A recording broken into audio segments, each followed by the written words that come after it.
একজন মা, তার 4 জন মেয়ে ডক্টর। 4 জন ডাক্তার, তাদের নাম হলো doctor Kamrun Nahar, doctor Humaira Tabassum, doctor Jannatul Naim ও ডাক্তার নিগার সুলতানা। আর তাদের সেই স্বপ্নজয়ী মা হলেন মিসেস মোমেনা বেগম।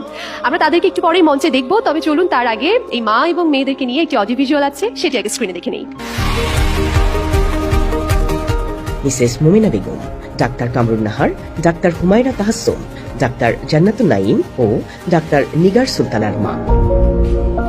মিসেস মোমেনা বেগম 1968 সালে চট্টগ্রামের আনোয়ারায় জন্মগ্রহণ করেন। তার বেড়ে ওঠা সন্দ্বীপে, সেখানেই তিনি শিক্ষা গ্রহণ করেন। পরবর্তীতে 1983 সালে মোহাম্মদ কামাল উদ্দিনের সাথে তার বিয়ে হয়। পারিবারিক অসচ্ছলতার কারণে এসএসসির পর পড়াশোনা বন্ধ হয়ে যায়। পরিবারের হাল ধরতে কামাল উদ্দিন পাড়ি জমান ওমানে। পরপর 2টি কন্যা সন্তান জন্ম হওয়ায় পরিবারের মুরব্বীদের কাছ থেকে শুনতে হয় নানা বঞ্চনা। তারপর তিনিও পাড়ি জমান স্বামীর কাছে ওমানে। চাকরি